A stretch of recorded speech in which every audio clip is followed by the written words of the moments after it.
Hello, YouTubers. This is Gold Standard 924 coming at you with another edition of my GSTV podcast series for you guys today. And in this video, I'm going to be discussing about my thoughts on the current state of the WWE product.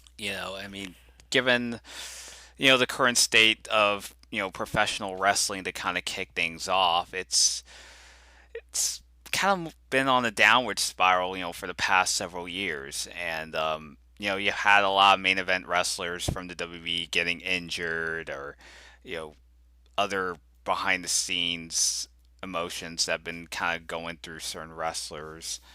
2015 as a whole this year has been another year, just another disappointment for the WWE. I wouldn't say it's the worst year ever. I'd probably say one of the worst years, but not definitely the worst of all time. Um, but given there's just been a very thin roster. There just hasn't really been a lot of stars being made. A lot of missed opportunities with some of those wrestlers. Um, and it's just it's just been a very wacky year for WWE, and I don't even mean that in a positive way. And you know, Dan O'Brien, came back in early 2015. Didn't win the Rumble, much to a fan outcry. And then, time goes on. Dan O'Brien gets hurt once again, due to nagging neck injuries that he sustained the previous year. And, having him sidelined for, a good portion of 2015. And, it has, we're not sure when exactly he'll be back. Um, John Cena, he had a pretty solid year. Winning the U.S. title from Rusev and conducting the U.S. title Open Challenge to, have a series of matches against random up and coming wrestlers, which is pretty cool stuff.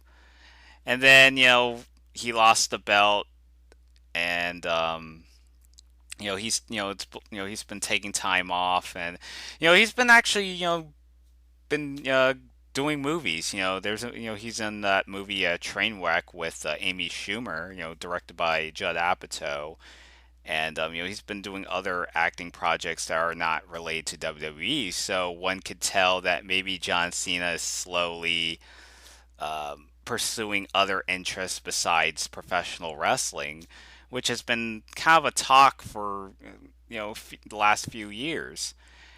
And who knows? It might be a matter of time before John Cena, kind of reduces his role in WWE.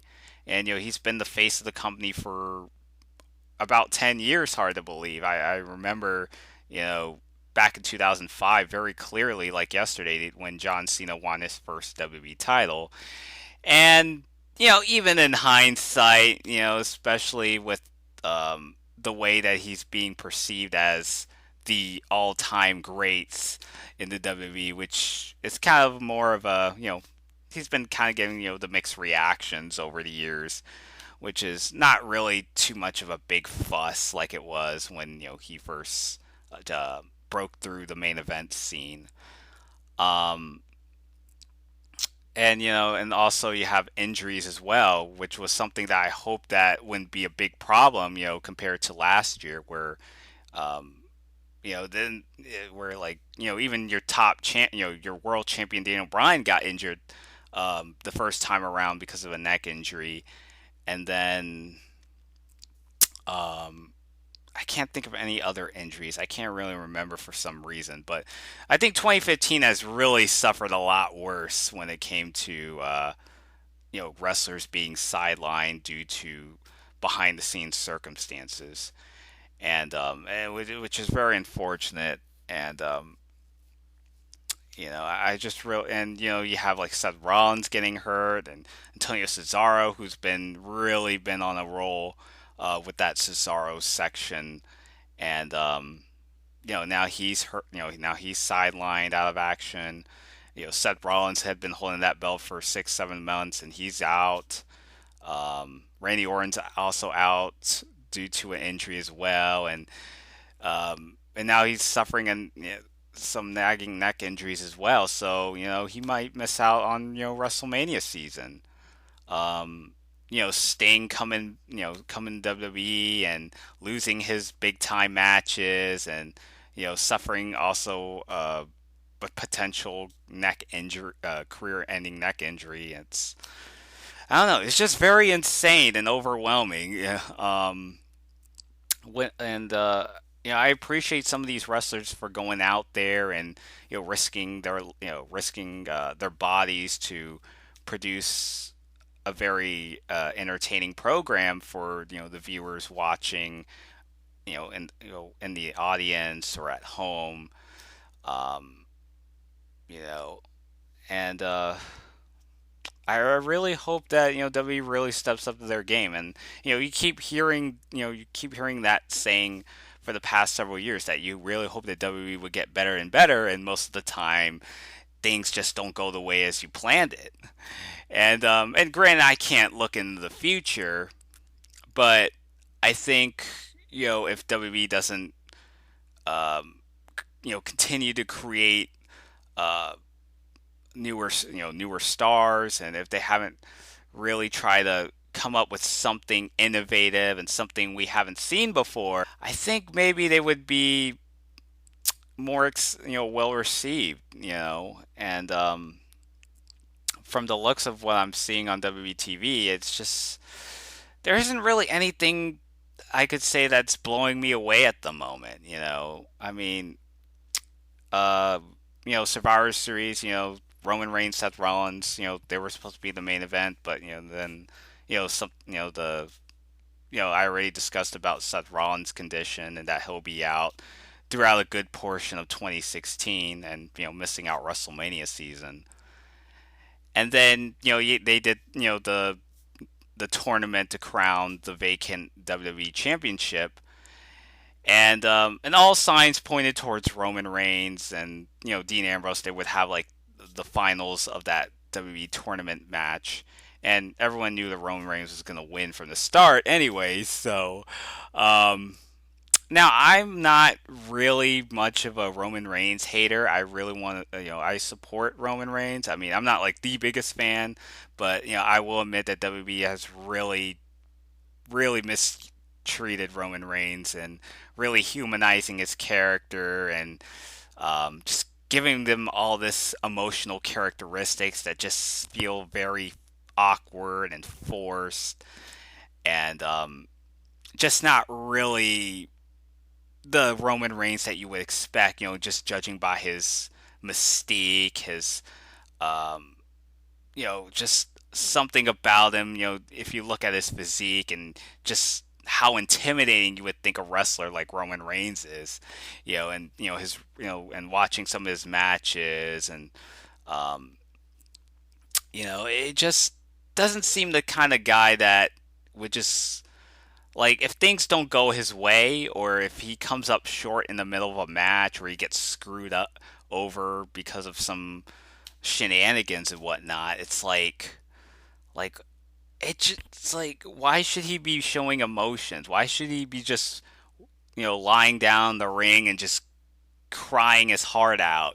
Especially at the end of Survivor Series 2015. I mean, like Sheamus, came out after Roman Reigns beat Dean Ambrose for the title, and then basically cashed in, bro kick out of nowhere. 1, 2, 3. Sheamus is the world champion. If you were Roman Reigns, and if you had all this power in the world, and then all of a sudden they just took away the belt that in a very unfair manner, like if they just the way Sheamus came out and you know just basically attacking Roman Reigns, nailing his finisher, and winning the WWE title in an unfair advantage, it's like, why would you be crying your ass off? Wouldn't you be a little more enraged by the fact that this particular wrestler just stole your moment? Um, and this is something that we saw with SummerSlam 2013. With when Randy Orton cashed in, and Dan Bryan had won the WWE title, and it's a very similar fashion. I mean, just minus a few differences. With Triple H pedigreeing Bryan, whereas Triple H came out at Survivor Series 2015 to congratulate Roman Reigns and awarding him the WWE Championship belt. Um, and then it's like we've seen this before. That's really the point I'm trying to convey to you guys here. And that's also brings up another question. It's like, is there a point in even a Money in the Bank? I mean, should they just scrap the whole Money in the Bank concept or the pay per view in general? I mean, like everyone just cashes in the Money in the Bank in the same fashion.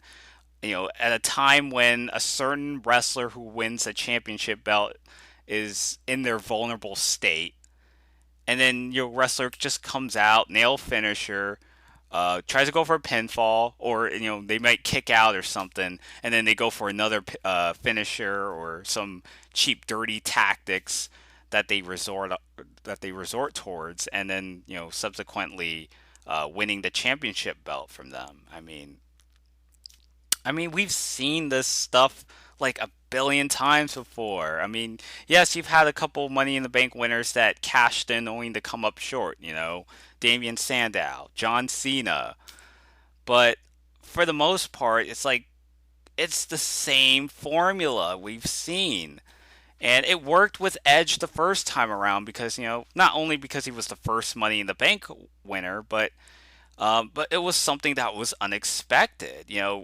When Edge had that Money in the Bank briefcase, it's like, he's just really developed himself into really convincing us that that he means business. Like he would do anything to win that WWE World title, and Edge lived up to that promise. And after that Elimination Chamber match at New Year's Revolution, Edge came out there, you know, speared the crap out of a bloody John Cena, and won the cash.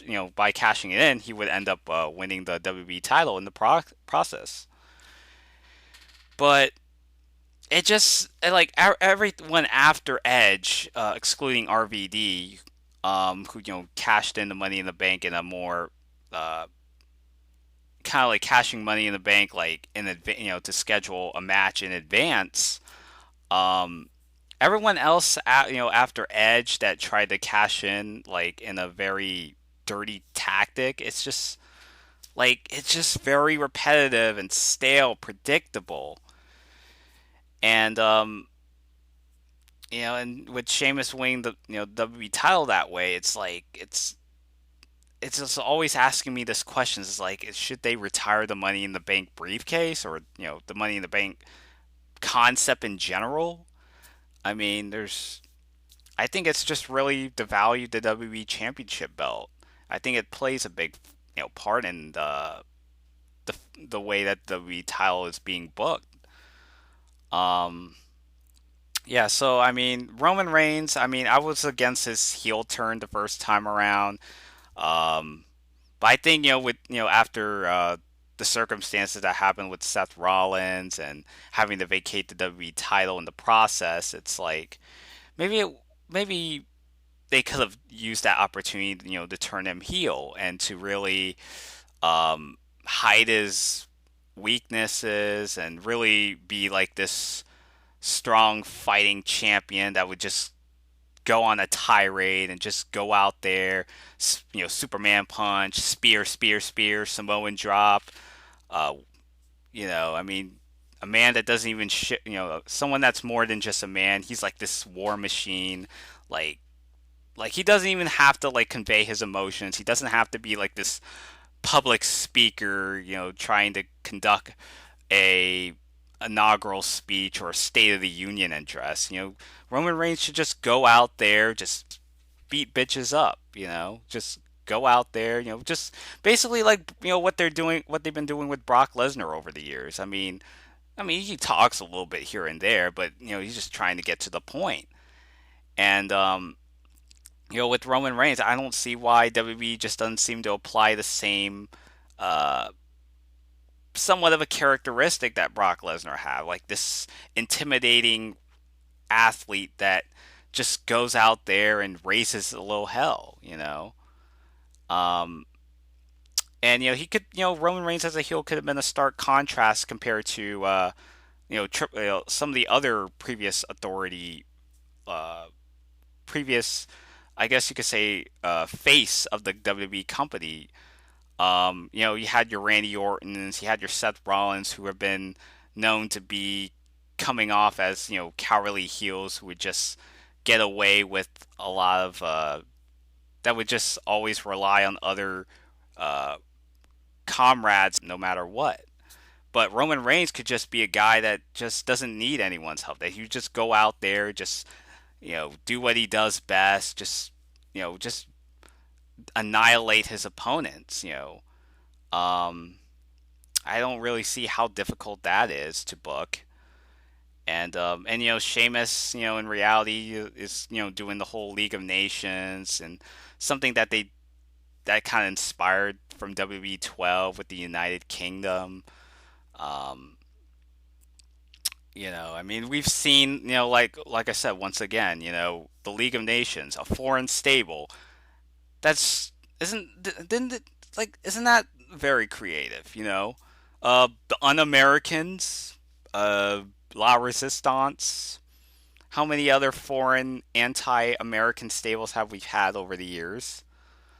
Um, yeah, that's very creative. All right, but I honestly don't care if Sheamus is world champion. I just feel that it's been kind of a plot device, if anything. I mean, he has, even when he was Money in the Bank holder, I mean, he's been losing a lot of matches. He hasn't really shown any character growth or a reason to invest in the character. And, he even jobbed to Dolph Ziggler when he came back, in his first pay per view match back. And couldn't even beat a small wrestler like Dolph Ziggler out of all people. Um, yeah, so that goes to show you just like I don't know why Sheamus is world champ. It's always something that's been scratching my head lately. But I don't think he's gonna be in the main event at WrestleMania. Something tells me that he won't. Um, maybe John Cena is supposed to come back by the end of the year, so wouldn't surprise me if they do John Cena versus Roman Reigns at WrestleMania 32. Um, I mean, with all these, factoring in all these injuries that have occurred throughout 2015, it's like, I mean, what other opponents that Roman Reigns is going to face, Um, I don't know. I mean, I really think that WWE missed an opportunity to really rejuvenate Roman Reigns' character direction. And, I mean, I'm hearing all these people saying that they want John Cena back, which is kind of ironic considering, all those years that people have berated Cena. Oh, you can't wrestle, and, you have your character is way too artificial. You're not Superman. You're not a rapper. Is given the low ratings that they've gotten. I mean, they've only scored like 2 million viewers this year, which is kind of sad, really. Um, so I just hope that WWE steps their game up going into 2016. And I don't expect to be like a big boom period or anything, but at least some, if not a bigger improvement in 2016 over 2015 would be the option that I would have. So I really hope, given the fact that I've just been very loyal watching, WWE product ever since I was a little kid. So um, I just hope that they do step their game up, going into the new year. So that's pretty much my discussion regarding my thoughts on the current state of WWE's product.